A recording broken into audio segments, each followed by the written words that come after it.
সামনেই জামাই ষষ্ঠী, চলুন জামাইদের জন্য বানিয়ে নিই দই চিংড়ি। আমি কিছুটা চিংড়ি মাছ নিয়েছি, এখানে আমার 300 গ্রাম মতন চিংড়ি মাছ আছে। চিংড়ি মাছগুলো ভালো করে পরিষ্কার করে নুন দিয়ে কিছুক্ষণ ম্যারিনেট করে রাখবো। এবার একটা কড়াইয়ের মধ্যে 1 চামচ জিরে, মৌরি, একটু ছোট এলাচ, লবঙ্গ আর দারচিনি দিয়ে খুব কম আছে হালকা করে ভেজে নেব, যেন খুব বেশি কালো না হয়ে যায়। এভাবে ভেজে নিয়ে আমি দরদরা করে পিষে নিয়েছি। এবারে দই নেব, দইটা একটু বেশি লাগবে, এখানে 250 গ্রাম মতন দই আছে। দইয়ের মধ্যে একটু নুন আর যে ভাজা মশলাটা ছিল সেটা দিয়ে খুব ভালো করে ফেটিয়ে নেব। আর এদিকে আবার একটু কাজুর পেস্ট করে নেব। এবার কড়াইতে কিছুটা তেল দিয়ে একটা ছাঁকনির মধ্যে কিছুটা মেথি এইভাবে ভেজে নেব। এইভাবে ভেজে নিলে কি উঠাতে সুবিধা হবে। এবার ওই দইটার মধ্যে যে মেথি দিয়ে যে তেলটা ছিল ওই তেল 1 চামচ দিয়ে দেব। এবার ওই তেলের মধ্যে পেঁয়াজ বাটা দিয়ে খুব ভালো করে কষে নেব। পেঁয়াজটা ভালো করে লাল করে এবারে আদা আর কাঁচা লঙ্কার পেস্টটা দিয়ে দিলাম, একটু নুন দিয়ে দিলাম, দিয়ে খুব ভালো করে লাল করে ভেজে নিতে হবে পেঁয়াজটা। এবার চিংড়ি মাছগুলো দিয়ে দেব।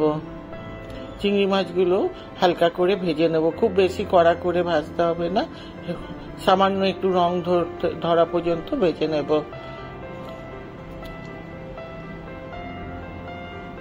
এবার যে দইটা ফেটিয়ে রেখেছিলাম সেই দইটা দিয়ে দেব, দিয়ে খুব ভালো করে মিলিয়ে নেব। এভাবে খুব ভালো করে মিলিয়ে নিতে হবে।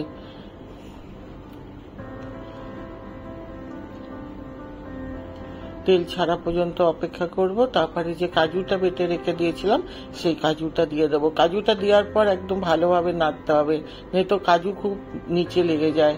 এবার একটু রং আনার জন্য কাশ্মীরি লঙ্কার গুঁড়া, সামান্য হলুদ আর যে ভাজা মশলাটা করেছিলাম সেই ভাজা মশলাটা আমি দিয়ে দিলাম, দিয়ে খুব সুন্দর করে আবার মিলিয়ে নিতে হবে।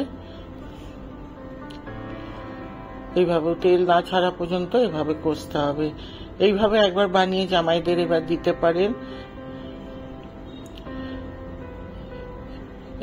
এইভাবে দেখুন অনেকটা তেল ছেড়ে দিচ্ছে। এবার যে বাটিতে কাজু ছিল তার মধ্যে সামান্য একটু জল দিয়ে আমি আবার মাছটার মধ্যে দিয়ে দেবো। খুব বেশি এটা জল দিতে হবে না, চিংড়ি মাছ তো একটুতেই সিদ্ধ হয়ে যায়। এইভাবে দিয়ে ভালো করে ফুটতে দেব।